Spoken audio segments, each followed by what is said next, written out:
Very warm welcome to all of you on Shiksha sphere. My name is Lavina Sunil Govindani. हमने colligative property की study start कर दी है, तो इसमें हम आज सेकंड प्रॉपर्टी स्टडी करेंगे जिसका नाम है एलिवेशन ऑफ बॉइलिंग पॉइंट। तो चलिए देखते हैं इसका मतलब क्या है। एलिवेशन यानी क्या? टू इंक्रीज, इंक्रीज होना। किसका किसका इंक्रीज हो रहा है यहाँ पे? बॉइलिंग पॉइंट में।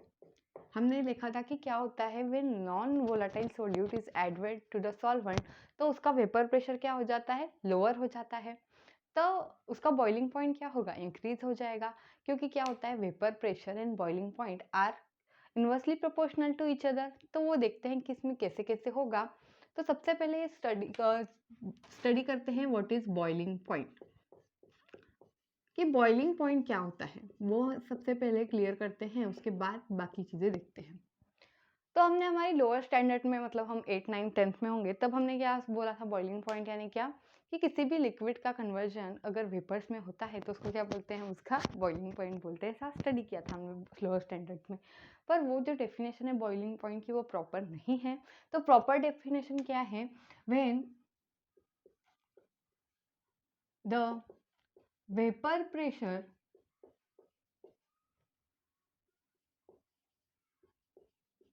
of liquid is equal to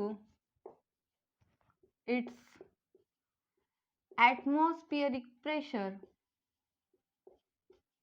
is called boiling point. The vapour pressure जो होता है लिक्विड्स का वो इक्वल हो जाता है उसके एटमॉस्फेरिक प्रेशर के, तब उसको क्या बोलते हैं? उसका बॉइलिंग पॉइंट बोलते हैं।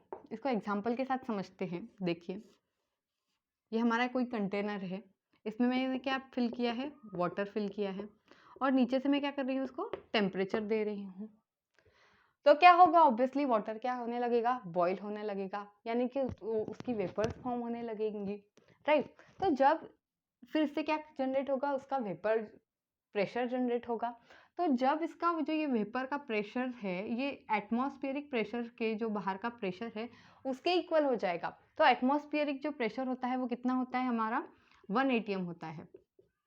तो तब जो टेम्परेचर हमको मिलेगा उसको क्या बोलते हैं? हम उसका बॉइलिंग पॉइंट बोलते हैं। तो हमको पता है कि वाटर का बॉइलिंग पॉइंट कितना होता है? 100 डिग्री सेल्सियस होता है, राइट। तो अब क्या होगा? ये तो प्योर सॉल्वेंट का हो गया, वाटर क्या ले लिया हमने? प्योर सॉल्वेंट ले लिया। पर अगर मैं क्या करती हूँ, उसमें कोई नॉन वोलेटाइल सोल्यूट ऐड करती हूँ, तो उसके वेपर प्रेशर पे उसका क्या इफेक्ट होगा वो हमको आज स्टडी करना है, ठीक है। तो उसके लिए भी फिर से मैंने क्या किया? एक सॉल्यूशन बनाना है। तो उसके लिए क्या चाहिए हमें? सोल्यूट प्लस सॉल्वेंट चाहिए। ये हमारा सॉल्वेंट है जो कि क्या है? एक वोलाटाइल सब्सटेंस है, वोलाटाइल कंपोनेंट है, यानी उसकी टेंडेंसी क्या है? To convert into the vapour, okay phase. और क्या ले लिया? एक नॉन वोलाटाइल सोल्यूट ले लिया, नॉन वोलाटाइल सोल्यूट ले लिया मैंने। तो इससे क्या बन गया? एक सॉल्यूशन बन गया जिसमें क्या है? सोल्यूट के पार्टिकल्स भी होंगे, सॉल्वेंट के पार्टिकल्स भी होंगे, राइट। तो हमको पता है कि इसकी जो सरफेस के जो मॉलिक्यूल्स है वही सबसे पहले क्या होंगे? वेपर्स में कन्वर्ट होंगे। ऐसा क्यों? उसकी काइनेटिक एनर्जी ज़्यादा होती है, ये भी हम सारा स्टडी कर चुके हैं पहले ही। तो क्या होगा? यहाँ पे वेपर्स फॉर्म होंगे। अब ये सोल्यूट है हमारा, इसको मैं डार्कर पार्ट से सोल्व कर रही हूँ। वो क्या है? एक नॉन वोलाटाइल लिक्विड है, नॉन वोलाटाइल सब्सटेंस है, ओके। तो क्या होगा?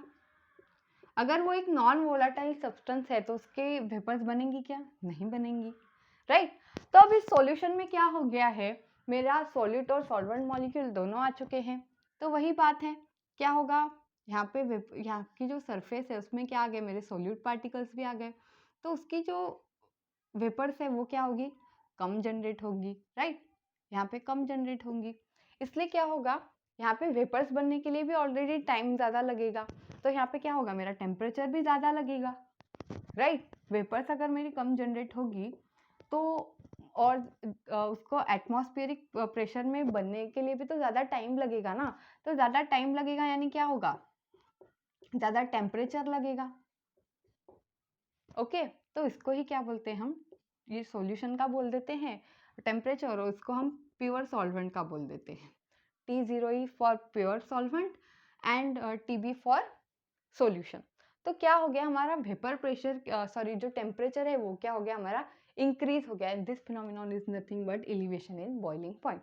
इसको आप ऐसे भी समझ सकते हैं कि ये मैंने आपको पहले भी बता दिया है कि vapour pressure is inversely proportional to the boiling point.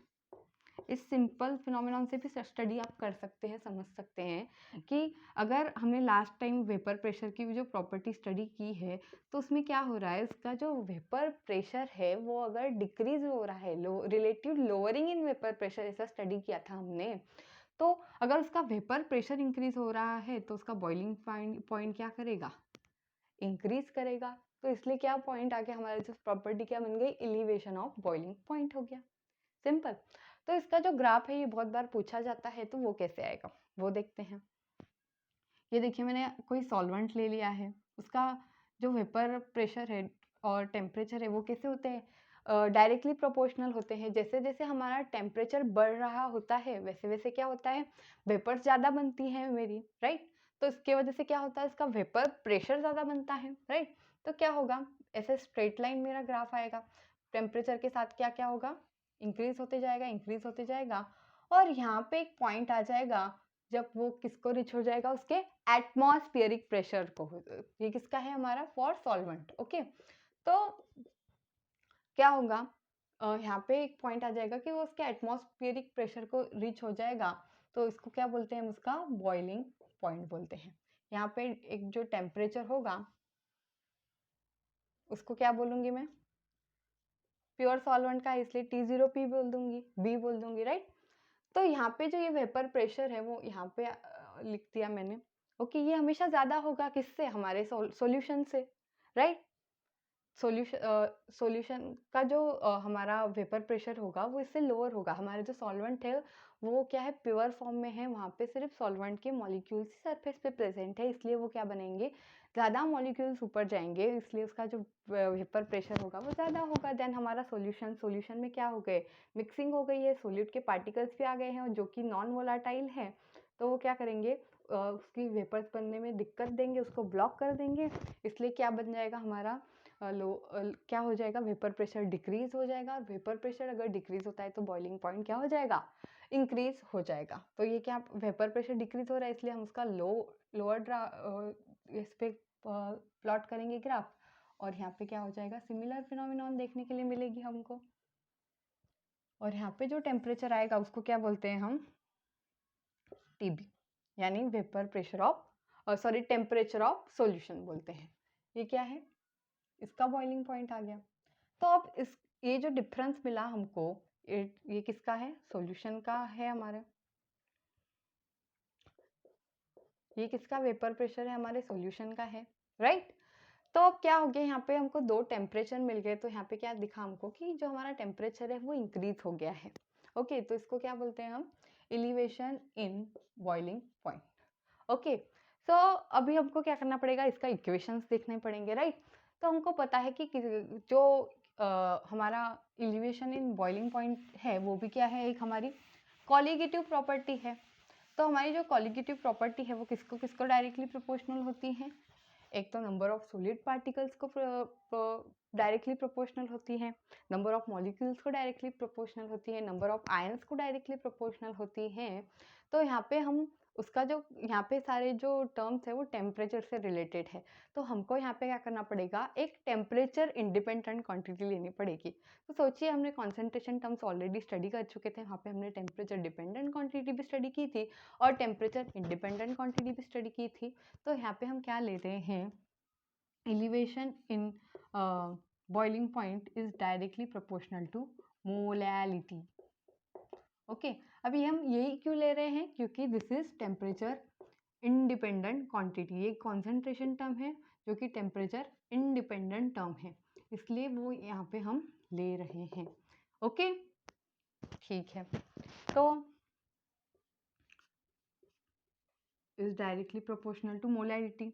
तो अभी ये डायरेक्टली प्रोपोर्शनलिटी का कांस्टेंट साइन मुझे हटाना है, तो यहाँ पे क्या लेना पड़ेगा, एक कांस्टेंट लेना पड़ेगा, उसको के भी बोल लेती हूँ मैं यहाँ पे, क्योंकि यहाँ B stand for boiling point, okay. और के हमने कांस्टेंट ले लिया, और क्या आएगा यहाँ पे, इनटू मोलैलिटी आ जाएगा, स्मॉल m से डिनोट करते हैं हम मोलैलिटी को, ओके, ये इक्वेशन मिल गया, ये आपका बेसिक इक्वेशन है, आप ये याद रखिए, उसके बाद आप बना सकते हैं सारे इक्वेशंस।